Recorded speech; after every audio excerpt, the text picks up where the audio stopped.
Hay una verdad que casi nadie quiere escuchar, una advertencia que muchos prefieren ignorar.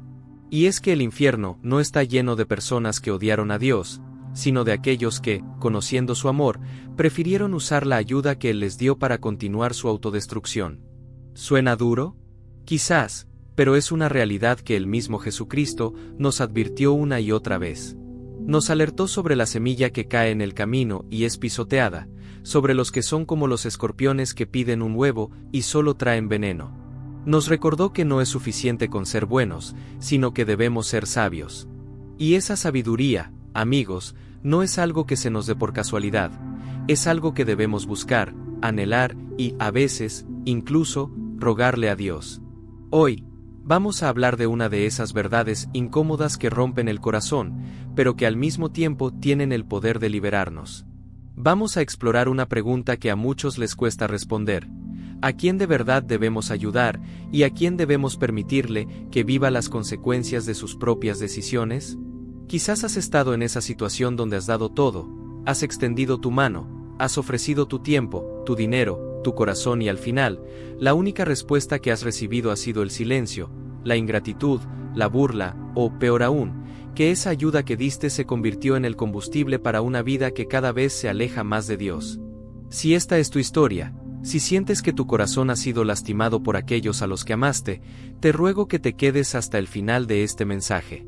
Te prometo que, si lo haces, recibirás una revelación espiritual que no solo sanará tus heridas, sino que también te dará el discernimiento y la fuerza para vivir una vida de verdadera compasión, una vida que realmente honre a Dios y traiga fruto eterno.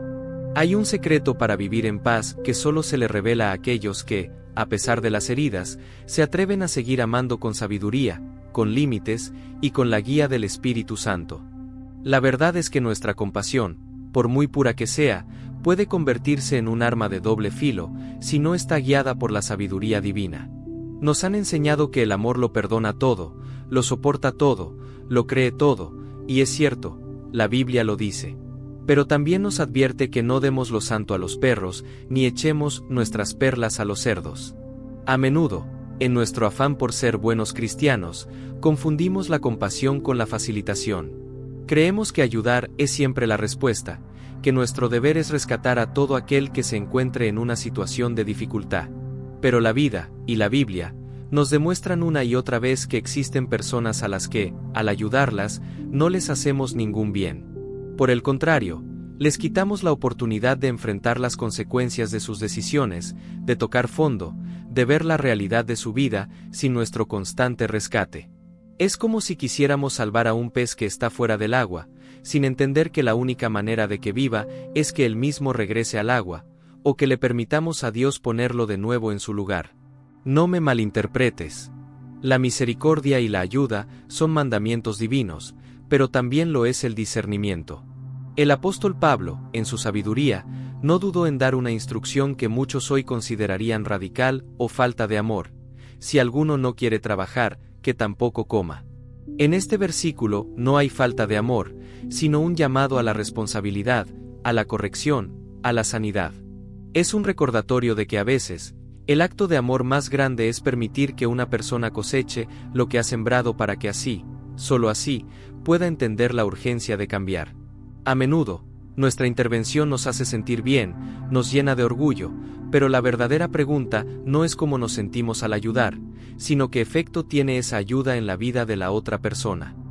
Hablemos, entonces, del primer tipo de persona a la que, por más que nos duela el corazón, no debemos rescatar indiscriminadamente: el perezoso y el egoísta.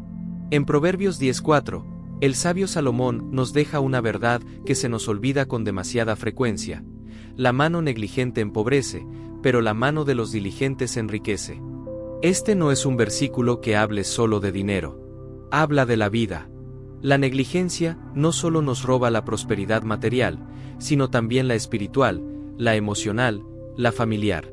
Habla de la persona que vive en un estado de comodidad y abandono, que rehúsa trabajar, que rehúsa esforzarse, que rehúsa asumir su responsabilidad. Quizás has conocido a alguien así. Alguien que siempre tiene un problema, que siempre necesita que lo saquen de apuros, que espera que los demás resuelvan lo que a él le corresponde. Y nosotros, con un corazón lleno de amor, acudimos a su rescate una y otra vez. Le damos dinero, le ofrecemos un lugar donde vivir, le conseguimos un trabajo, le resolvemos un problema. Pero, ¿qué sucede? La persona no cambia. En lugar de aprender a nadar, se vuelve dependiente de nosotros, porque sabe que siempre habrá alguien ahí para evitar que se hunda.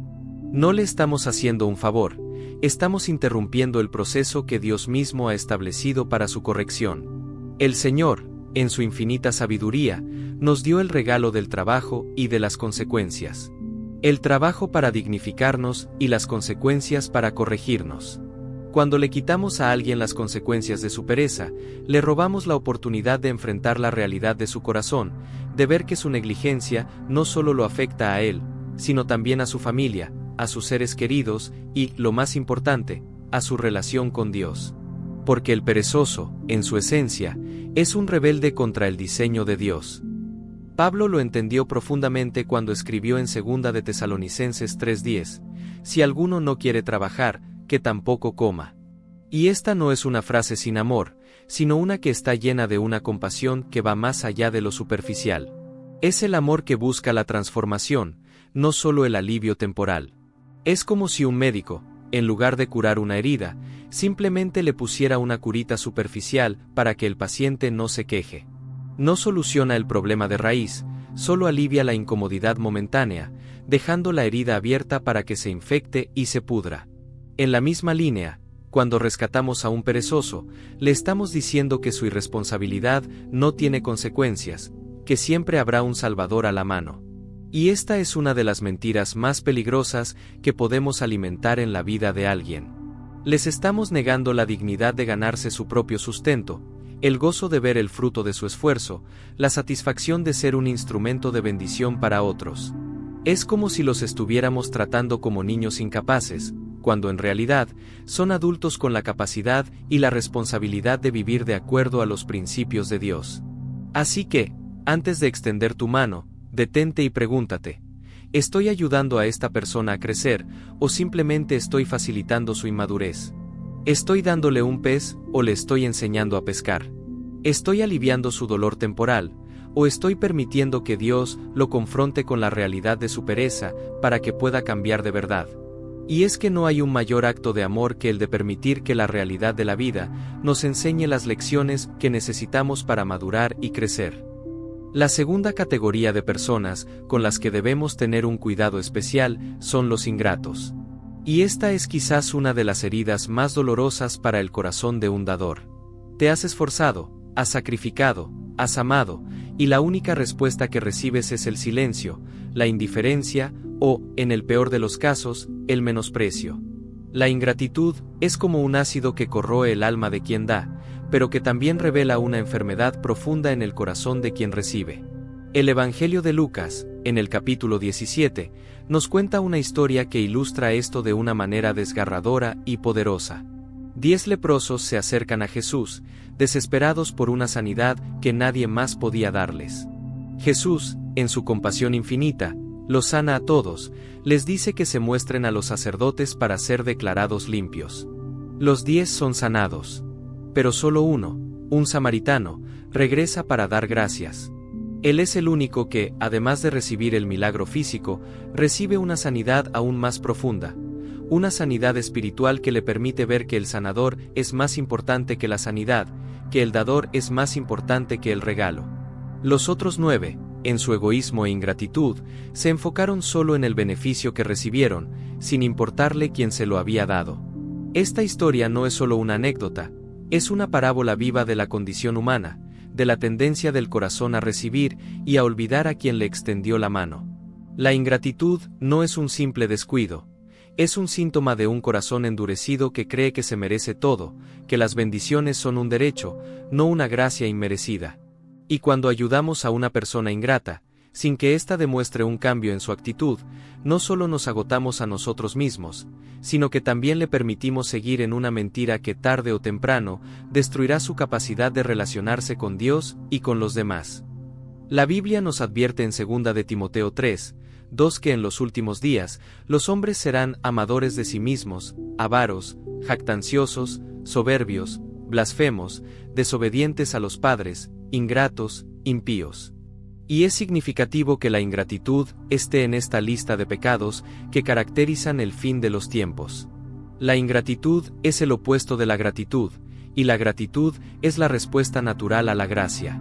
Si alguien no puede ser agradecido por un favor, un regalo o una ayuda, ¿cómo podrá ser agradecido por la gracia de Dios, por el sacrificio de Cristo en la cruz? Es prácticamente imposible. Su corazón, incapaz de reconocer el bien que recibe de una mano humana, es incapaz de reconocer el bien supremo que ha recibido de la mano divina. Y si ayudamos a una persona así, no estamos facilitando su encuentro con la gracia de Dios, estamos dándole la excusa perfecta para que siga creyendo que no necesita a nadie, ni siquiera a Dios. Estamos, de alguna manera, quitándole el espejo que le muestra la fealdad de su alma. Así que, antes de volver a ayudar, fíjate bien en la respuesta que recibes. No busques el reconocimiento, porque eso es orgullo. Pero sí busca la gratitud, porque eso es un signo de humildad. ¿Alguna vez has sido la persona que da y da, pero te sientes invisible? ¿Has sentido que tus esfuerzos son ignorados? Déjalo en los comentarios, quiero leer tu historia y orar por ti. A veces, la ingratitud es el doloroso recordatorio de que debemos amar con límites, y que el amor verdadero no solo da, sino que también sabe cuándo detenerse. Y ahora, llegamos a la tercera, y quizás más peligrosa categoría de personas a las que, sin la guía de Dios, no debemos ayudar: los rebeldes y los que se niegan a arrepentirse. A diferencia del perezoso o del ingrato, este tipo de persona no ignora la verdad o la bendición, la conoce, la ha escuchado, pero elige, con una voluntad decidida, ir en contra de ella. La Biblia nos advierte sobre el peligro de este corazón endurecido. En Hebreos 10:26, se nos dice: porque si pecamos voluntariamente después de haber recibido el conocimiento de la verdad, ya no queda más sacrificio por los pecados. Esta es una de las advertencias más solemnes de toda la Escritura. No habla de un pecado accidental o de una debilidad de la carne. Habla de un pecado deliberado, de una rebelión consciente y persistente contra la luz que se ha recibido. El rebelde no es alguien que se equivoca, es alguien que elige su propia voluntad por encima de la de Dios. Y cuando ayudamos a alguien así, no solo estamos alimentando su rebelión, sino que, sin querer, nos convertimos en cómplices de su autodestrucción. Piensa en el hijo pródigo. El padre, en su amor, le da al hijo su herencia, pero no lo persigue. Le permite irse, le permite vivir las consecuencias de su rebeldía. ¿Por qué? Porque el padre sabía que la única manera de que el hijo volviera era que tocara fondo, que viviera la dura realidad de su pecado y de su alejamiento. A veces, la ayuda más grande que podemos dar es el espacio, es la distancia, es la oración, es el silencio. Es permitir que la persona, en su rebeldía, encuentre una pared, un límite, que le haga ver que no puede seguir caminando por ese camino sin pagar un precio. A menudo, nuestro impulso es intervenir, pero nuestra intervención puede ser el último obstáculo que impida que esa persona enfrente a Dios y a las consecuencias de su propia voluntad. El rebelde y no arrepentido es una persona que, con la ayuda que le das, solo encuentra más recursos para seguir su camino de autodestrucción. Es como darle agua a una planta que ya está muerta, o como darle dinero a alguien que lo va a usar para alimentar una adicción. No le haces un bien, simplemente prolongas la agonía. Por eso, el libro de Proverbios nos advierte: no reprendas al escarnecedor, para que no te aborrezca, reprende al sabio, y te amará. Proverbios 9:8. El escarnecedor es el que se burla de la verdad, el que desprecia el consejo, el que se burla de la sabiduría de Dios. Y la Biblia nos dice que no gastemos nuestra energía en alguien así. ¿Por qué? Porque no solo no escuchará, sino que te odiará por haberle confrontado. Es como un médico que le da un medicamento a un paciente que se niega a tomarlo, y además, lo insulta por haberle dado la receta. El médico, en su sabiduría, simplemente se retira. No es falta de amor, es sabiduría. La misma sabiduría que nos dice que a veces, el acto de amor más grande es soltar, es dejar ir, es confiar en que Dios, en su soberanía, tiene el poder de confrontar un corazón endurecido de una manera que nosotros, con nuestras limitadas fuerzas, no podemos. El rebelde necesita un encuentro directo con Dios, no con nuestra ayuda. Necesita que su vida, en su misma autodestrucción, le grite al alma la necesidad urgente de un Salvador, de un cambio, de un arrepentimiento. Lo que muchos confunden es que poner límites no es falta de amor, sino un acto de verdadera compasión. La compasión que busca el bien supremo de la otra persona, no solo su alivio momentáneo. La compasión que no teme el dolor a corto plazo, si este dolor es el camino a la sanidad a largo plazo. Piensa en un cirujano. Un cirujano no tiene compasión de la herida al abrirla, tiene compasión de la persona. Sabe que la única manera de curar la enfermedad es abrir la piel, cortar, extirpar lo malo y suturar. Es un proceso doloroso, incómodo y a veces sangriento. Pero al final, el resultado es la vida, la sanidad, la restauración. Asimismo, la verdadera compasión cristiana a veces nos exige ser el cirujano, no el facilitador. Nos exige tener el coraje de decir no, de dar un paso atrás, de permitir que la persona enfrente la realidad de sus decisiones.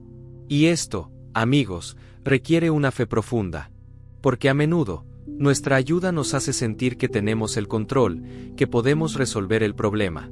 Pero al poner límites, estamos entregando el control a Dios, confiando en que Él es el único que puede transformar y corregir un corazón. Estamos diciendo, Señor, mis fuerzas y mi sabiduría han llegado a su límite.